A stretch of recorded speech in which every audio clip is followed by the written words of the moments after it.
कहानी नीरू की है। पंजाब की नीरू की शादी दिल्ली के राहुल से होती है। दिल्ली कितना बड़ा शहर है ना, लेकिन आप लोगों का घर तो बहुत छोटा है। हमारे पंजाब में तो ये बड़े बड़े घर होते हैं कि मजा ही आ जाता है। कोई बात नहीं नीरू, मैं भी तुम्हारे लिए बहुत बड़ा मकान बनाऊंगा बहुत जल्दी। नीरू के पिता जहाँ पंजाब के जाने माने व्यापारी थे, वहीं उसका पति राहुल दिल्ली में एक सिंपल नौकरी करता था। माँ, यहाँ तो घी मक्खन इतना महंगा है कि क्या बताऊं। मैं तो तरस ही जाती हूँ घी खाने के लिए। नीरू की माँ को ये सुनकर बहुत दुख होता है। मेरी बेटी को घी नसीब नहीं हो रहा है और ये बहू यहाँ बैठकर घी में शक्कर डाल रही है। देख वनिता, मैं साफ कह रही हूँ, इससे घर में जितना घी आएगा उतना ही मेरी बेटी के घर दिल्ली भी जाएगा। अरे ये क्या बात होती है माँ जी? बेटी का उतना ही करो जो अच्छा लगे। अब क्या मायके से घी और मक्खन तक की सप्लाई करोगी आप? हाँ, मेरी बेटी किसी चीज को तरसे मुझसे बर्दाश्त नहीं होता। अब क्या था, नीरू के मायके में 2 किलो घी आता तो 2 किलो दिल्ली जाता नीरू के पास। एक दिन, माँ बड़ी गर्मी पड़ती है दिल्ली में। इस घर में तो एक ही एसी है और वो भी ड्राइंग रूम में। सारा परिवार एक ही कमरे में सोता है। बेटा, वो तो हर घर की कहानी है, यहाँ भी एक ही एसी है। अरे बिल इतना आता है कि क्या बोलूं। तभी वहां राकेश आ जाता है। माँ, थोड़ी देर में यहाँ कुछ प्लम्बर आएंगे मेरे कमरे में एसी लगाने, जरा ध्यान से लगवा देना ना माँ। ओए, ऐसे कैसे तेरे कमरे में एसी लगेगा? हाँ राकेश, एक बार बात तो कर लेता। अरे पापा, वो वनिता को गर्मी में नींद नहीं आती। ड्राइंग रूम में सबके साथ सोने में वो अनकंफर्टेबल है, इसलिए। अरे पूरे परिवार के साथ वहाँ तेरी बहन नीरू भी तो सोती है, वो नहीं हो रही क्या अनकंफर्टेबल? समझ रहा है ना? अगर एसी लगेगा तो एक दिल्ली में तेरी बहन के कमरे में भी लगेगा, तभी तू लगा सकेगा। राकेश वनिता को सारी बात बताता है। वनिता करती भी क्या, मन मारकर बैठ जाती है। माँ, ये लोग ठीक नहीं है, क्या करूं मैं? अरे बेटी, यहाँ आ जा, तू यहाँ आकर रह ले।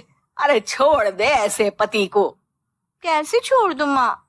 समाज क्या कहेगा, लोग क्या कहेंगे? वैसे भी मेरा एक बेटा है मयंक। अरे हटा बेटा, तेरी उम्र ही क्या है, इतनी परेशान रहेगी तो काम कैसे चलेगा। खैर, बात आई गई हो जाती है। माँ को लगता है कि नीरू ठीक है, तो वहीं नीरू के मन में एक ही लाइन चल रही होती है, यहाँ आजा। माँ ने तो बोल ही दिया है कि यहाँ आजा। बस मयंक थोड़ा सा बड़ा हो जाए, इन गरीबों को छोड़कर मैं वापस माँ के पास ही चली जाऊंगी। वो इसी सोच में बाजार में चल रही थी कि मैम, आपका दुपट्टा जमीन को छू रहा है। नीरू जैसे ही उस लड़के की तरफ देखती है, देखती ही रह जाती है। हाय रे, कितना सुंदर लड़का है ये। अब क्या हुआ? मैंने कहा आपका दुपट्टा। तो खुद ही उठाकर दे दो ना। लड़का समझ जाता है कि नीरू उस पर फिदा हो चुकी है।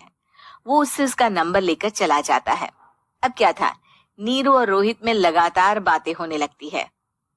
मैं हरियाणा का रहने वाला हूँ, यहाँ एक बड़ी कंपनी का मैनेजर हूँ। अच्छा, और कितने बच्चे हैं तुम्हारे? बच्चे? अरे मेरी तो शादी भी नहीं हुई है। तुम बताओ, शादी करोगी? नीरू शर्मा जाती है। अब लेकिन मैं तो पहले से ही शादीशुदा हूँ। मुझे फर्क नहीं पड़ता, बस तुम शादी कर लो, भाग चलते हैं। बहुत पैसे वाला हूँ मैं, हमेशा खुश रखूंगा तुम्हें। नीरू रोहित से मिलकर सारा प्लान बना लेती है और फिर एक दिन घर से भाग जाती है। दोनों शादी कर लेते हैं। शादी के बाद, क्या बात है नीरू, तुम्हें परेशान सा देखता हूँ, सब ठीक तो है ना? हाँ, सब ठीक है।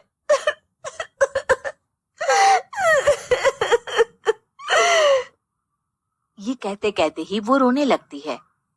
अरे क्या हो गया, रो क्यों रही हो? मैंने तुमसे एक बात छुपाई है। और वही बात अब मुझे परेशान कर रही है। रोहित, मेरा एक बेटा भी है, उसका नाम मयंक है। क्या बात कर रही हो? ये तुमने मुझे पहले क्यों नहीं बताया? देखो नीरू, मेरी माँ को मैंने ये नहीं बताया है कि तुम शादीशुदा हो। बच्चा मैं मैनेज नहीं कर पाऊंगा। नीरू को समझ में नहीं आता कि वो क्या करे। तुम उस बच्चे को अपनी माँ को क्यों नहीं दे देती? नीरू चुपके से माँ को फोन करती है। माँ, क्या मयंक को तुम रख सकती हो? बेटा, मैं राकेश के साथ बात करती हूँ। आखिर घर का बेटा वही है, जो वो बोलेगा। वैसे भी बेटा, तूने जो किया है ना, उसके बाद से पूरा घर तेरी बुराई कर रहा है। मैं भी अब किसी से तेरे लिए लड़ नहीं सकती। राकेश बेटा, नीरू ने तो जो किया बहुत ही बुरा किया, लेकिन मैं सोच रही थी कि क्यों ना मयंक को हम यहाँ ले आए। तभी वनीता बोल पड़ती है। वाह जी, ऐसे कैसे यहाँ ले आए? यहाँ क्या भंडारा भरा है? और जिस बच्चे की माँ ने नहीं सोचा, उसके लिए हम क्यों सोचे? नीरू को एक बार तो अपने बच्चे के बारे में सोचना चाहिए था ना। अरे लेकिन तेरे पास भी तो लड़का नहीं है ना वनीता। माँ, वनीता ठीक बोल रही है। कल को वो बड़ा होकर इसी घर का हिस्सा मांगेगा तो हम क्या करेंगे? माँ कहती भी तो क्या, वो चुप रह जाती है। वहीं नीरू का पहला पति कहता है। माँ, अगर आज भी वो वापस आ जाए तो मैं उसे माफ कर दूंगा। बेटा, गरीबी चीज ही ऐसी है, क्या करेगा? तू तो अब मयंक का सोच।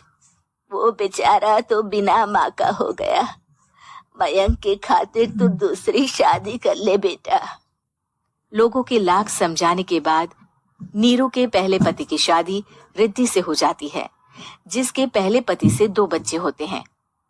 देखो जी, मैंने शादी सिर्फ बच्चे के खातिर की है। मैंने भी शादी सिर्फ बच्चों के खातिर की है। वहीं नीरू के दूसरे पति के मन में ये बात घर कर जाती है कि नीरू एक मासूम बच्चे को उसके खातिर छोड़ कर आई है। अब देखो नीरू, मुझे लगता है कि जो औरत अपनी कोख का बच्चा छोड़ सकती है, वो तो कुछ भी कर सकती है। कल को तुम्हें मुझसे अच्छा कोई मिल गया तो तुम तो मुझे भी बाय बाय कर दोगी ना। नीरू को अब उसका दूसरा पति ताने देना शुरू कर देता है।